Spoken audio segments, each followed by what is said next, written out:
How's it going, Jets fans? My name is Alex with my co-host here, Ryan Moran. Today, we're going to discuss some bold takes from PFF that believe that the trenches for the New York Jets may be a lot better than they actually are. Yes, we're optimistic. Yes, we're excited to see what they're going to put together during the 2022 season. Do I believe they're going to be a top 5 or top 10 in any of these more important categories? Probably not. Maybe next year, when a year of growth and a year of development, especially getting some big time players back. But I do think there's a little bit raw and some new guys in the mix. They need to develop chemistry. And I don't think that they're going to get such a hot start to the season. But I do think after a couple of weeks, they're really going to get some ground. They're going to develop nicely and make progress throughout the campaign. Whereas some of these projections indicate they're going to be dominant from day one, which I don't necessarily think is going to happen. But Ryan, before we dive into these two bold projections from PFF, how you doing today, my friend? I'm doing great, Alex. So obviously my initial takeaway seeing this really was, body's the exact philosophy and the primary, focus of Joe Douglas and Robert Sala's backgrounds and how they've predicated building the Jets up. And that JD's background playing offensive line, the importance of the front four being able to win and dropping 7 coverage, which Sala even spoke on today in his post-practice press conference. You're not really too surprised. I mean, these are the two most invested positions on the Jets. When you look across the roster, and just to rattle off some of the names, obviously the offensive line, you paid 3-year contracts to Connor McGovern, Lakin Tomlinson, and George Fant. Back-to-back years, you draft Mekhi Becton and Elijah Vera Tucker in the first round. So right off the bat, I mean, you've invested a ton into the position. And obviously, I want to say PFF said they expect the Jets to be top 5 in offensive line. It was. So I think right now we feel they're about a middle of the pack unit, right around that 15 range. So the X factor, like we've discussed, is Becton. And if he gets back to what he did in 2020, look, nothing is really that crazy. I think Vera Tucker and Tomlinson truly are a top 3 or 4 guard tandem. When you look across the NFL, there's not really teams that have 2 really good guards like that. I mean, George Fant last year as a pass blocker was really incredible. And Connor McGovern bounced back well last year, and going into a contract year, I think you can really expect him to play his best ball yet. So, nothing is ever too crazy, I guess, in the NFL. You come to see a lot of things that are, pretty shocking, but let's hope for the best, obviously, with these accusations here. Yeah, absolutely. So let's jump into the first one here. This is an interesting one. So I'll read you the quote and the take. The take is the Jets will rank top 10 in sacks on defense. Now, PFF says the Jets have attacked their biggest areas of weakness with impressive resolve this offseason, and their pass rush will get the added benefit of Carl Lawson returning from injury. Lawson was a big free agent addition a year ago, but missed all last season with a ruptured Achilles. He may not be 100% in his first year back, but he can certainly team up with John Franklin Myers and rookie Jermaine Johnson to bring some heat. Quinnen Williams didn't have a good year in his first season in Robert Sala's defense, but it's still made to generate pressures up the middle. The pass rush will also benefit from overhauled secondary, buying the unit more time to get to the quarterback. So, I mean, personally, I think this entire thing that I just read to you is contradicting their point. To rank top 10 in sacks, you have to have fantastic players across the board. And basically, from what I've read here, they say Lawson may not have a great first year coming back from injury. And Quinnen Williams didn't have a good first year in Robert Sala's defense. And yes, they overhauled their secondary, but Sauce Gardner's a rookie, guys. Like, I'm not expecting him to be an all-pro level player right off the bat. In fact, I'm expecting him to struggle at times. I'm expecting him to have rookie hiccups because cornerback is one of the most difficult positions to transition to from collegiate football, because the receivers are better route runners. They're more athletic. They're more physical. The ball is different. They're way more refined in reading the movements of opposing corners. Like, Sauce Gardner is going to get toasted on occasion. It's going to happen. He's going to be holding at times. He's going to hold on. He had issues at this instance at Cincinnati. He would hold on to receivers and get called like that. There were worries that this will translate to the NFL, and it will take him some time to shake those off. Will that happen? Maybe. I hope it doesn't. But at the end of the day, he is a rookie, so I am expecting some hiccups, which is totally natural and something that we should expect.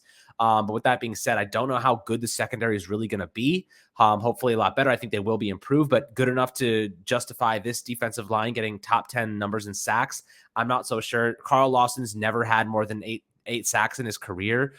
So like right off the bat, that's your main sack. That's your best guy when it comes into the sack department. And he hasn't even breached double-digit sacks. So like you're definitely already this doesn't make sense. Quinnen Williams is only, I think, career high 7 sacks.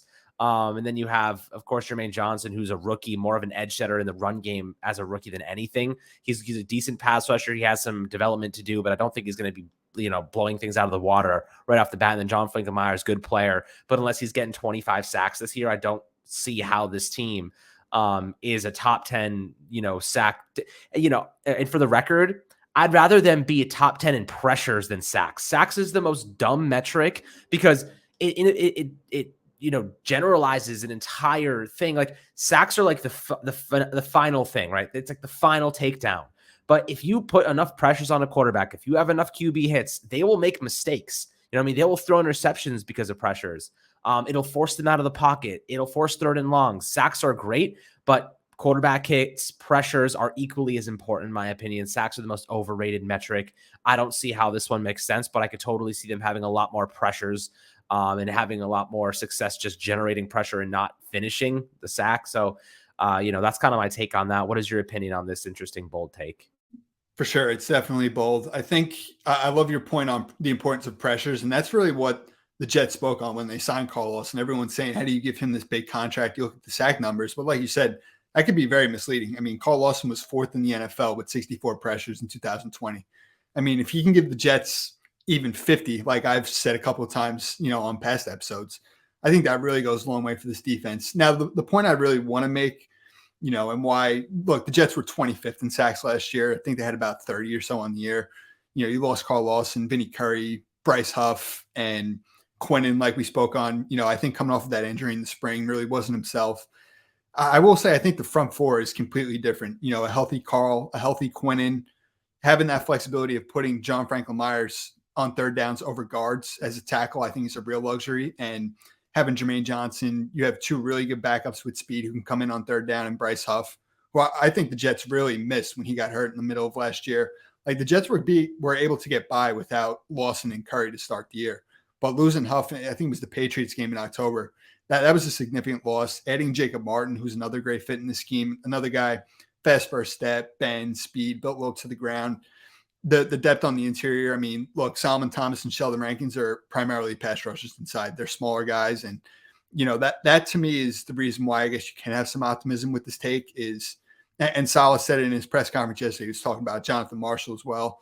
Like they truly just want 3 techs and speedy edge rushers who can attack right up the field. And look, this group is filled with primarily pass rushers. As we've spoken on, the main concern with this football team, heading into the season really is just the run defense. So you hope that this group of pass rushers can put it together. And like you said, the rushing coverage really works hand in hand. Hopefully having DJ Reed, having Sauce, allows his front a little bit more time to work with, and they're able to, convert. And look, while sacks can be misleading and pressures and hits are important, the biggest impact will ultimately come from sacks.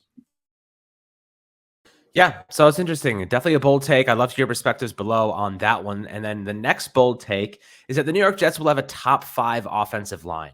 That's arguably even more optimistic. I mean, we're talking about a unit that really struggled last year, the first half of the season, picked it up toward the second half, but you made big upgrades, right? You got Mekhi Becton coming back from that knee injury, and he's looked really good the last couple of days. And you got Laken Tomlinson, a left guard who's an absolute stud. George Fant, who's been dominating this past year, so that's really good for the team. And then Connor McGovern, who's stepped up and performed better, with just better quality and talent around him. So, and Elijah Vera Tucker, who I think could be an all-pro in this league if he ends up continuing his development at this pace. He's just tremendous. I love AVT. So, great draft pick there last year. But this is their take on the Jets offensive line being a top 5 unit. They say the Jets have rebuilt their offensive line very well in recent years, finishing last season ranked 11 in PFF's offensive line rankings. For 2022, they added Laken Tomlinson, the number 11 guard in PFF's rankings last season, and we'll be hoping to get the return of a healthy Mekhi Becton. 2021 rookie AVT also flashed huge potential and should improve in his second season. The Jets should expect this group to be a top 10 offensive line, but there's a good chance it does far better in that ranks inside the top 5. So you know what? I think it's optimistic to think they'll be top 5. I think top 15, top 10 is probably more realistic. But if they end up top 5, man, Zach Wilson's going to have all day long in the pocket. And that's exactly what you want for your second-year quarterback. That would be best case scenario, in my opinion. So while it is bold, it is one that I am very much behind because I think that the Jets would get so much value out of Zach and really see the development they need to see. And him being comfortable and confident in the pocket would go such a long way. And just giving him that vision and helping him progress without kind of having happy feet and just getting rushed out of the pocket and having to do things on the move where you're more susceptible and prone to turnovers and mistakes. So what are your thoughts on the offensive line being a top 5 unit? How realistic do you think that really is? For sure. Like I said, I think the guard tandem is definitely in the top 3 or so. It just comes down to Becton. And if you're getting him back to 2020, there's no reason that this group can at least push the top 10. Like I think right now they're probably in the 15 to 20 range on paper, just off the top of my head. And, if they can push near that top 10, and obviously, like I spoke on earlier, Joe Douglas has allocated as much as possible, with his background as an offensive lineman, he was going to do so. And he definitely has. I even think some of the depth, on the inside, Nate Herbig was a good addition. Max Mitchell is someone whose future I'm excited about. Brought back Dan Feeney as well. So they are about 8 deep. And I think the starting 5, they're all significant investments. They're all talented guys that fit the scheme. They all have some sort of athletic ability, which is nice. And you said it best. I mean, if they're, able to break even like the top 12, let's say best case scenario, they break, it really goes a long way for Zach Wilson's development. And lastly, on the defense with the sack number, I would say breaking at least into the top 20. I mean, the Jets have lacked pass rush for so long, would be a nice step. And if they could even get close to about the top 15 realistically, that would really be ideal. Yes, it would. Yes, it would. But, the development of Mekhi Becton is really the big thing here. I think if he performs well this year, because those tackle spots are the most impactful, if he performs well and he stays healthy, this team will see massive improvements on offense. And that's really what we're looking for. We need Zach Wilson to be just protected in the pocket, healthy, and building that confidence game by game. And I think that the Jets have enough talent and they have a good coaching staff to make it happen. So I'm excited to see what happens, moving forward here as we approach the regular season. We have a preseason game next week. We'll see who gets involved. We'll see how many starters get reps. I doubt it'll be very significant. But nonetheless, I do think this is a really great time to be a Jets fan in terms of just on the upswing. A lot of great talent, good coaching staff. This is what you guys have been waiting for a very long time. And I think that it's well-deserved at this point. So it should be fun. But guys, love to hear your perspectives below on this offensive line. You think being a top 5 offensive line is possible? Where you think they may actually end up in the rankings at the end of the season? And of course, if you think the Jets will be a top 10 in sacks as well, definitely a bold take. But if those 2 things come true, damn, that would be great. So I hope you guys enjoyed this video. Make sure to like and subscribe. As always, enjoy the scrimmage tomorrow at MetLife, and we'll catch you guys on the next Fireside Jets episode.